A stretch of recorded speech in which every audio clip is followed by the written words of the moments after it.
Well, one of the hottest shows this season, Yellow Jackets, has wrapped up season 2, and it is gaining quite the buzz over social media, but so much more.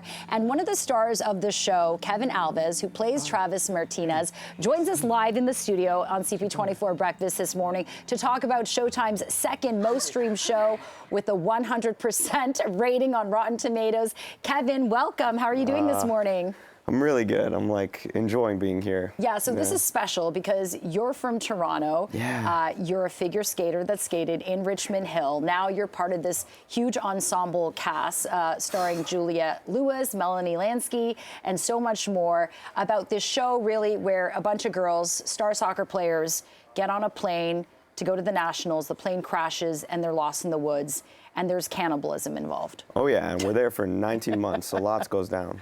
Yeah, lots goes down, and you're one of the only guys in the show, the young Travis with your brother, because your dad gets killed. So what was that like, playing with all these young females and kind of being the only guy, but not exactly a nice guy? Yeah, no, he's not super nice. He doesn't make the best choices. You know, he's 17 in 1996. What do we expect him to do? Right. He's making bad choices. But it was kind of interesting to play into the dynamics that he has with each of the girls and kind of how he interacts with different people and who he starts to gravitate towards. And it's, you know, by the time we get to the end of season 1, it explodes for Travis with everyone, and we did some crazy choreographed sequences of him getting clothes ripped off and just crazy stuff. But on set, I'm just around such talented people that I kind of just enjoy it. I sit back, I watch, relax, and just get ready for my stuff. Yeah. So you're saying the vibe off screen is very different than what we see on screen. Oh yeah, yeah. I definitely don't have that explosive side that Travis has. And this is shot in BC, season 2 shot in BC as well, and it's told in, you know, the modern or present day while going back to the past. What was it like, kind of like meeting some of the older stars of the show? Was there someone that you really wanted to meet or talk to? Oh yeah, like Melanie Lansky I watched on 2.5 Men for years and just so many other things. And then Juliette Lewis is a legend. Yeah. So it was weird because we felt like we were on 2 different shows because we never get to work together or see each other really. We're shooting in different locations. But then at the premiere was the first time that I saw Juliette. Yeah. I saw Melanie and Christina a bunch of times and Tawny and the rest of them. But Juliette, it was at the premiere for the first time, which was a really cool moment because Juliette plays like the older version of my counterpart, like my partner on the show. So it was a cool experience. Okay, and you know, when you started filming this show and just reading the script, I mean, it is pretty dark, it is pretty gory, it deals with some pretty heavy topics. Were you prepared? Did you know that the show was going to be such a huge hit? No, I had no idea. I knew the names that were attached because my character was added after the show was picked up. So I already knew that, like, with people signed on like this to the show, it must have a lot of potential. But even when you're making it, it's such a risky show to make. You make scenes and you're like, are we even allowed to do this? You're like, are we allowed to shoot this? Like, is this okay? Are people gonna be okay with this? And then, you know, when the reviews started to come out, that's really when we went, oh, okay, all right. We're not gonna lose our entire careers from this. Yeah. But no, it's just been so fun to see the reactions of people. But I always joke that, like, if I hear someone's, like, binge the show, I'm like, what's wrong with you? It's too heavy to get through, like, 10 episodes at once. I'm like, 2 episodes is my max. Yeah, that's when you tap out and you're like, this is enough. Well, I love horror. I love gore. I love, you know, all the blood and the makeup. I think that's so dramatic and what makes this show kind of the perfect balance because you are dealing with human emotions, but also that thrilling intensity and the action of how these girls survive. Kind of like Lord of the Flies meets Lost. Yeah. And there is that kind of hint that is this show going to go in that direction of Lost, but are you going to tell us like more about the mystery? And I wish I had that answer for you. I do not, but it is pretty interesting to see the show kind of tapping into and making you question, like, is there something that's pushing them in this direction? Or is it the human nature of, like, I need to survive that's making them go crazy, the lack of food, all that stuff. So it's cool to have something that questions it so much. Yeah, it's very like Plato's cave, like what's really going on here. Yeah. Wow. Okay, fascinating stuff. You can catch Yellow Jackets season 1 and 2. Binge it all now if you have the appetite for it, or you can just slowly go through it like I am. Yes. Kevin Alves, who plays Travis Martinez, great to have you with us. Thank you so much. You were excellent in the show. Thanks for being with us. Thank you so much. All right, well, the countdown is on for the Artemis 2 crew, set to make their historic descent into deep space. And there's also history being made with the astronauts on the journey. So joining us now from Ottawa are Commander Reed Wiseman, pilot Victor Glover, and mission specialist Jeremy Hansen and Christina Cook. What a treat this is to have everyone from Artemis joining us here this morning on Breakfast. Really appreciate the time. Let's start with you, Commander Wiseman. Of course, you're kind of, in charge, shall we say, of this. What does this mean to you, this sort of crew that you've got beside you, making your opportunity to head to space with this crew? I'm flying with 3 great friends and 3 of the best astronauts I've ever met. So I am pumped up to get the chance to fly Artemis 2 with Victor, Christina, and Jeremy Hansen. And your second in command, Victor Glover, he's going to be the pilot. So, Victor, you are going to be the first black astronaut to go into deep space. I mean, the last time we saw a mission of this scale was, Apollo 8 back in 1972. So what does it mean to you to be part of this kind of moment in history as the first black astronaut going into deep space? I think it's great that our astronaut corps today represents the country and countries that we represent. And I like what Reed said earlier today, that you could take any 4 people from the office and you would get the same mix of skills, the camaraderie, the teamwork, but also the diversity, because our office looks so much more like our country. It is a special time, and I'm glad that we've made the decision to be more inclusive and to make sure that we continue to, as Christina often says, explore for all, but also by all. And of course, let's bring in the mission specialist and the Canadian involved in this, of course, Jeremy Hansen. Jeremy, we're so glad to have you on in particular. You're going to be joining the names of, Chris Hadfield, Mark Garneau, Canadian astronaut, and you're making history, getting to do this mission. What does it mean to you, and what does it mean to you that you're going to have the Canadian flag on your uniform while you're in space? Yeah, for me it shows loud and clear my pride in what Canada is able to achieve. I've watched this happen over my career, the last 14 years, but now I see it very clearly over decades. Literally thousands of Canadians have contributed step by step to put us in this position now where Canada is on the world stage. We're making a big contribution to our international collaboration to do big things. And Canada is going to see the maple leaf fly around the moon. And I'm really proud of Canada. I'm really proud of Canadians. And that's really what I hope, is that our young Canadians realize they can accomplish great things and they can pursue those dreams. And many of those young Canadians will certainly be looking to you, Christina. You are the woman with the longest space flight already, having done 11 months on the ISS already. So let's talk about your journey and how you're feeling ahead of this mission. What does this mean for you? Are you scared? What are the emotions going through you as you're about to embark on this? I think just like every single team member of the Artemis mission, the Orion spacecraft, the Space Launch System project, everyone is very excited for this mission. And I know that the 4 of us are just as excited to be a part of it. We know that we're going to have excellent training. We're going to be working with the engineers over the next year and a half to perfect everything that we're doing, with the constant goal to only make better the future missions of Artemis 3, where we're going to be sending crew to land on the moon, and future missions to sustain a presence on the moon and carry what we learn on to explore Mars. So that's really what we're most excited about and what we're looking forward to. And Jeremy, can we pick up on the training? Because for you, this will be your first sort of mission into space here. We've been seeing some video while we're talking to you. You look like you're underwater, doing different ways of training here. What is this like? What's the intensity like? What's the regimen going to be like leading up to next November? Yeah, this is a really interesting mission because it's the first time we put humans on this system. And so Artemis 1 did already fly successfully, but now we have to add in the manual backup controls, for example, manual piloting. We have to add in the life support systems. And so this crew will just join an enormous team of people. We have training, but in addition to that, we have what we call development work, where we just have to figure out how we're going to have 4 humans still breathing 10 days later after we go around the moon and land in the Pacific Ocean. Okay, yeah. And Victor, turning to you now, you're going to be piloting this piece of machinery for 10 days straight. So exactly what kind of training goes into that? How do you practice for that? And can you also tell us about the moment that you knew you were going on this mission? Was it a long process? Did you know pretty much earlier that you were going to be part of this?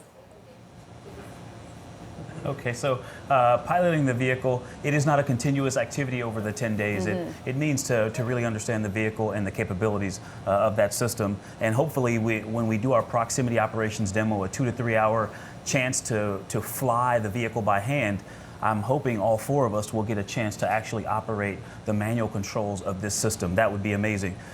In terms of preparing for it, you have to learn the subsystems of the vehicle, guidance, navigation, communication, and obviously all of the components that make up this spacecraft and the booster and all the other parts.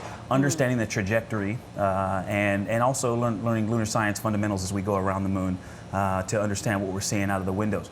And we start that in June. But in terms of when we found out, we learned about a month prior to the public release. And I will say the overriding feeling was, I don't know if you've heard the story or seen the articles written about how we found out, but all 3 of us had some kind of a complication, either being a little bit late or not being able to be there physically when we found out. So my first feeling was shock when our boss says, hey, how do you feel about flying Artemis 2? I mean, it was incredibly honoring and humbling, but at the same time, I felt a little bad about being late to that meeting. And so, yeah, first feeling was shock. Well, I'm sure you'll be right on time when it comes to launch day. In the meantime, we've been asking our viewers today if they had the opportunity to go to space, what would they bring with them? And we're not really sure what you're allowed to bring as maybe like a personal item or sort of something that's a keepsake or a good luck charm. Commander Wiseman, I'd love to start with you. Is there something that you're particularly going to be bringing that's sort of personal to you when you take off on this mission?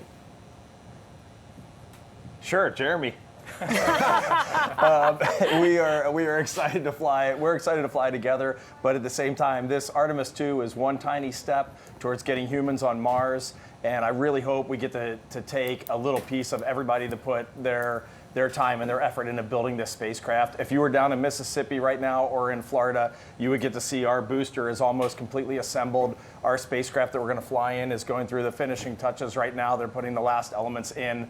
Our European service module that will power us out into high Earth orbit is already completed and sitting in Florida. So all of these parts are there, and we just want to carry a little piece of the folks that help put this vehicle together with us when we go out to the moon. And Christina, I mean, this is monumental for you, really history-making as well, just like it is for Victor. You're going to be the first woman to go into deep space. You're going to be getting that Earthrise photo, if you will, in real life. So what are you going to bring to space with you, that piece of memento or something that is just deeply personal to you?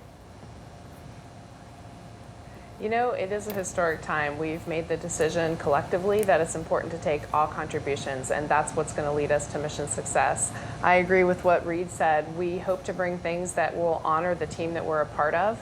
And personally, I like to bring small things into space with a personal touch, a letter someone wrote, something that means something to the people that have supported me. So if there's a small personal allocation, that's the kind of thing I'm going to be looking for. Okay, and we don't want to sort of forget Victor or Jeremy on this. So Victor, why don't you go first? What is it that you're going to be bringing that's personal to you? You know, this mission is one leg of a relay race, if you've heard me use that analogy before, and it's really important to honor the entire system, the entire race, all of the teams like they've mentioned. So thinking about the nature of this is a step on the journey to Mars, a step on the journey to getting people to the surface of the moon. It's so much bigger than this one mission, and so my 2 things I'm going to definitely bring are things that represent that bigness, the magnanimity of this moment. And one is my Bible. That's personally a representation of something higher. And then I don't know the physical thing, but something that represents our office, the entire astronaut corps, something that represents all of the people that have worked so hard for so many years to make this mission possible. Okay, great. Very quickly, Jeremy, what would you bring? For me? Yeah, I mean, I echo all these sentiments. It's really important for us that we represent the team in space, but all of us also have a family support network that has enabled us to be here, and I know all of us will bring something of meaning to recognize our families. For me, I'll definitely bring a photo, and I'm hoping to bring something really small for my children when I come back, because really my family has enabled this mission. And then more, bigger than that for all of us, but we're hoping to bring and provide hope from this mission for our fellow citizens of the world. I've heard from a lot of people, and it can feel like a cynical world right now, and we have a lot of challenges on the planet. And this mission isn't about getting away from those challenges. It's actually meant to be a symbol of digging into those challenges, how, demonstrating to our youth how we can do this, a mechanism to work together on this planet to get the 8 billion people rowing in the same direction to tackle some of these big challenges. And so we're all hoping to provide and bring a little hope with us on this mission. Yes, you're all definitely providing and showing us the bigger picture, and all of us will be watching, including many children and the next generation. Commander Reed Wiseman, Pilot Victor Glover, and Mission Specialist Jeremy Hansen and Christina Cook. Thank you so much for your time this morning. Good luck, and we'll be hearing from you guys soon. Take care. Set. It's a keen sharp now in front. It's a keen sharp of the wind. They're calling this young man the Rat the Rugged. Akeem, there's no shortcut. Not in track and field, not in life. You seem to have come out of nowhere. Now you're being hailed Jamaica's next big sprinting sensation. Jamaican-born actor and comedian Dale Elliott Jr. is known for his serious on-screen role in the film Sprinter, produced by Will Smith, which premiered at TIFF in 2019, released on Netflix in 2020. But his charismatic personality and comedic skills have garnered him over 20 million views on social media.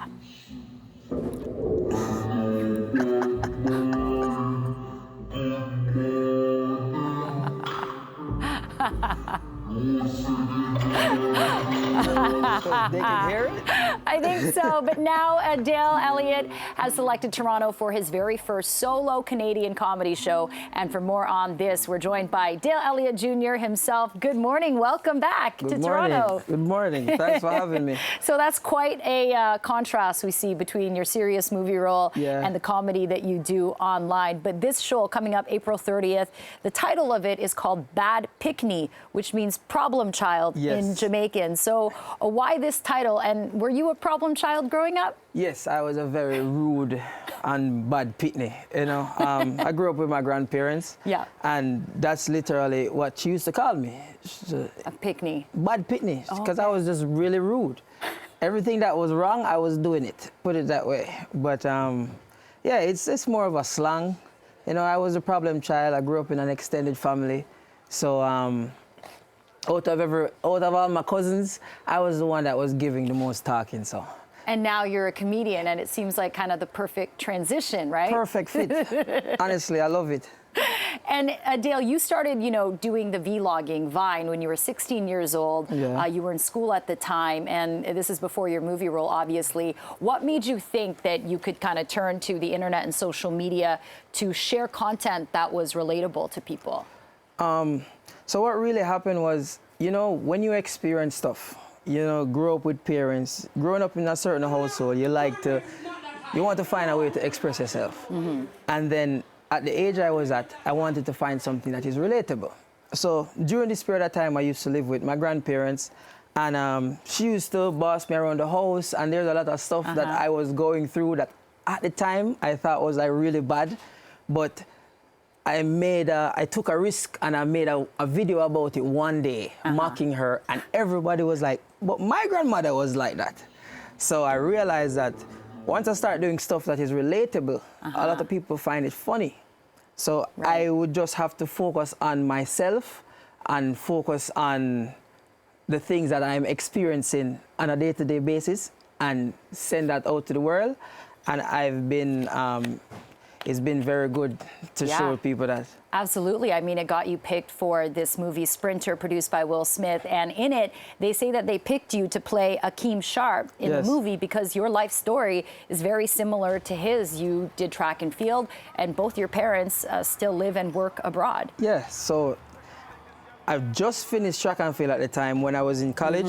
Just said, I've finished with it now. And the director at the time, he was like, yo, tell me about yourself. Before I knew anything about the movie. He said, Dale, tell me about yourself. And I was like, I'm Dale Elliott. My father lives in the US, my mother lives in London. And he's like, stop right there. I am doing a movie about a boy who does track and field. And his mother is abroad and he's trying to go to see her. And he's like, so have you ever met your mother before? And I said, the last time I met my mother prior to Sprinter when I was 5 years old. Wow. So he was like, oh, this role should fit you and it would work well with you. Wow. So it was very close to my life story, hence why I could put aside my comedic traits and go for it, exactly, because it's almost like a biography at this point. Right. Okay. I'm not as serious though, but hey. Yeah, well, you do a great job in the film. So before we let you go, I know that you're kind of transitioning right now from the comedy you do online on social media to performing on stage. Yes. And Toronto is really where that started for you. So what's it been like? Do you like getting up in front of an audience? Yo, I love Toronto. I love Toronto. The reason why is I did like a smaller show in December. Mm-hmm. The reaction from it was great, and I have a lot of followers from Toronto. A lot of people know me here, so they came out and they loved it, and they're like, "Yo, you have to come back. You have to come back." So I like it here. The city's here. There's a big Caribbean community here. There is. So the love that I feel from Toronto is different from any city that I've felt before. So that's awesome. I just like coming here. Yeah, we have the best Jamaican patties with cocoa bread. I don't know if you've tried some of them here, but they're amazing. Mega tried. I can say though, the food in Toronto, the Jamaican food in Toronto, is better than what I've had. Okay. Well, I live in Los Angeles. That's something to say. Look, you can catch Dale Elliott Jr. on April 30th at the Toronto Pavilion Theatre. Thanks so much for joining us. Good luck with everything. Pleasure meeting you. Thank you. Thanks for having me. Thank you. Every time I walk in here, I see something I didn't even know existed. Corn cob holders, okay, but corn cob holders. George Foreman grills, Muhammad Ali fryers, Mike Tyson duvets. They sell wine glasses without stems. Roy Woods Jr. has become an integral part of The Daily Show since his debut on the show back in 2015 and has quickly become a comedic force in his own right. And this Saturday, he'll be in the spotlight at the annual White House Correspondents' Dinner. And Roy Wood Jr. joins us live now from New York City. Roy, it's great to see you. So, hey, this is a massive deal. You're dealing with the politicians, the President of the United States. Look, I know you've played at the Apollo, and that's not an easy crowd. But tell us why you're nervous about your set for the dinner. I would take 1,000 showtime at the Apollos over one White House Correspondents' Dinner, because if I make the wrong person in the correspondence room mad, they just gonna have me audited. Like, there's retaliation. Like, at least with the Apollo, you get booed, and then when you go back out in the street, it says, hey, no harm, no foul. But this is the government. They have a grudge if you do this the wrong way. But, I think it's a great night to not only get together with politicians and laugh a little bit about what's happening in the country, but also highlight a lot of the hurdles that are facing journalists today, in terms of layoffs and cutbacks and the corporatization of the industry, as well as, innumerable. There are more than 400, there are almost 400 journalists that are being held captive, in various countries across this globe. And so the suppression of free speech, I think, is also something that I want to try and highlight tomorrow night. How do you do that? Like, how do you balance comedy, making people laugh, hopefully having viral moments, and talking about a serious subject like that? Because that is something that people need to hear about. Oh, that part ain't gonna be funny. I don't even know how to make that funny. Like my father was a radio journalist. He was embedded in Vietnam with black platoons. My father was in South Africa during the Soweto riots. He was in Zimbabwe getting shot at. And I know that there had to be something crazy he saw because he never talked about it. And if it's something that can make a black daddy be quiet, then you know it was for real. Because black daddies never shut up. Boy, you don't know how far I did. You don't know all the work I did.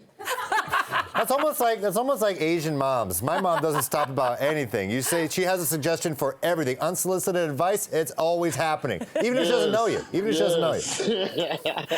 Oh my gosh. Well, okay, well, let's talk about the people who are going to be there. Obviously, Joe Biden is going to be there. I think a lot of people might say, hey, if Trump was president, he might be an easier subject to roast. But what are you going to say about Joe Biden? Are you going to go for kind of the tried and true and what many people are already kind of saying about him? Or are you going to be creative?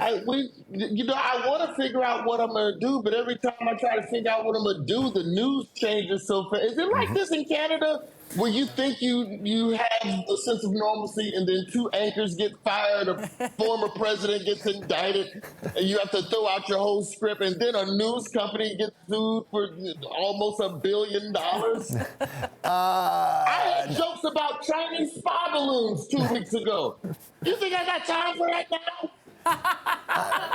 No. Remember that? Remember the good old days? Remember spy balloons and lost documents? Yes. What happened to the documents? Yeah. Oh, yeah, it changed quick. It changed quick. Okay, now speaking of the media landscape, like Hassan Minhaj tweeted it, you got to throw your whole script out because you got Tucker Carlson, Don Lemon out, and how are you going to attack that? How do you approach that? Because both the way they got left out was kind of humorous. To me, the real tragedy with the Don Lemon fiasco is that CNN let him go after his first major scandal. You're not supposed to let somebody go after their first national scandal. You got to stand beside your anchor until they have a scandal that threatens the stock price of the company and the bottom line of everything and loses the confidence of everybody within the corporation. Fox News did it the right way. You wait until you almost go bankrupt. Then you fire the anchor. Gosh, CNN is a bunch of cowards. Let's just say what it is. You're scared. That's why I think you should be running. Because he was mean to people for 20 years. Oh my gosh. Wow. Hashtag truth talk. Okay, well, Roy, I know you've got your paper. Can you just show us what it looks like, your script right now? Because they kind of marked it up, right? Explain what those colors mean. I'm going to show it real fast. It's like, Someone will freeze frame it. Someone's going to freeze frame it. There's a lot of yellow in that script. There's just a lot of yellow. Now, who's doing that? Is that Secret Service? Who's marking that up? Is that the FBI? Oh, that's me and my writers. The yellow is the stuff I don't have confidence in, and I'm not sure if it'll work. Okay, well, listen, I think you're going to do a bang-up job. Oh, that George Santos joke going to work, though. That's going to be a good one. Yeah. Okay, that's going to be a banger. Yeah. Roy Wood Jr., your host for this year's White House Correspondents' Dinner. No doubt you are going to do a bang-up job. I'm confident. I'm feeling it. We can't wait to hear more real from quick it. question. Does Canada have any former leaders that buried their ex-wife at a golf course and played putt-putt on top of it? Or is that just an American thing? I think it might just be an American thing. All right, listen, Roy Wood Jr., your host this year at the White House Correspondents' Dinner. Appreciate your time. We will be chatting with you soon. Take care. Amazing. So you were in a play? Yep. Oh my gosh, Hey, incredible. What are those boxes for? Don't worry about that. I want to hear more about camp. What else you learned? What else did you do? You're moving. What? Really, Mom? Sylvia. Oh, You promised. We're moving? Look, She saw the boxes. She was putting it together. I don't think she was. Well, the anticipation has been building for nearly decades now as Judy Blume's iconic, beloved coming-of-age novel, Are You There, God? It's Me, Margaret, gets the Hollywood treatment. Joining us live now in the studio is the titular character, Abby Ryder Fortson, who plays sixth grader Margaret Simon in the film. Welcome to the show, Abby. I watched this movie yesterday, and I couldn't believe how much I loved it. It was full of everything you could want in a coming-of-age story. So talk about kind of the parallels between your life when you started reading for this role and kind of who Margaret is. So yeah, Margaret is 11 turning 12. I was 11 turning 12 when I was reading for it. And honestly, I just related to her so much on so many different levels because I was going through the exact same things that she was at the exact same time when I was reading for the role. And even while we were shooting still, I feel like her journey of figuring all these things out about herself when she doesn't really know how to deal with all these feelings, I can relate to that. I can relate to that now when I'm 15. And I'm sure many, many, many people can relate to it. Even no matter what age you are. Yeah, it's definitely a throwback. Even watching this, you know, a sense of nostalgia with the training bras, the maxi pads, the boy crushes, Mean Girls, and all that stuff. Now, you play alongside Rachel McAdams as your mom, Barbara, and Kathy Bates, iconic, plays your grandmother, Sylvia. What was it like working with them on this so closely? Oh, it was amazing, honestly. They're both such inspirations, such amazing, amazing actors, and amazing people, too.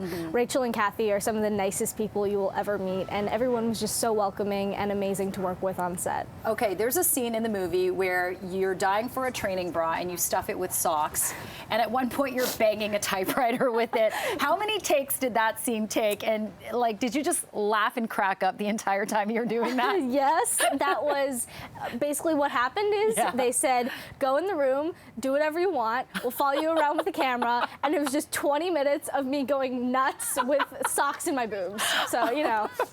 Well, I must say your improv skills are great. I mean, and the chant, we must increase our bus.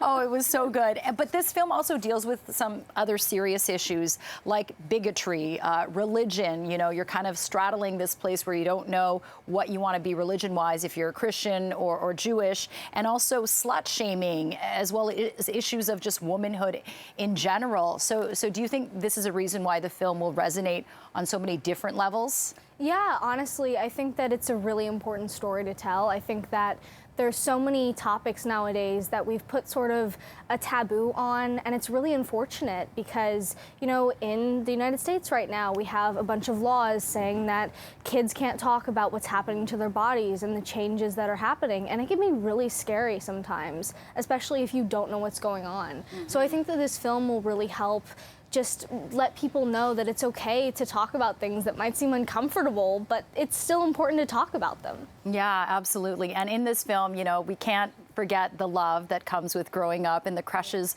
one develops. And, you know, you kind of go through this moment where you're afraid to speak up because everyone has a crush on, you know, the hot guy in class. But you like Moose, who is a cute guy that you want to get to mow your lawn.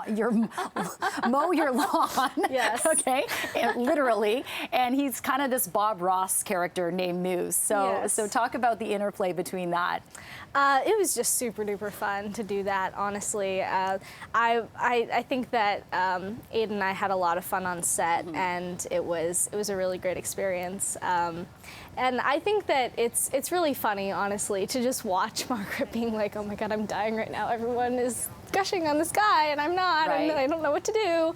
And I think it makes for a really funny and also kind of awkward moment in the movie, but it was really fun to shoot all of that. Well, you really perfected that look of just, oh my gosh, this is awkward, get me out of here, what's happening? And then eventually, you know, finding your voice in this film. It was a pleasure to watch you in it. Good luck. Are You There, God? It's Me, Margaret, out in theaters nationwide and all over the U.S. today. Abby, thank you so much for joining us. Thank you so much. Good luck with the rest of the film and everything. Take care. Thank you.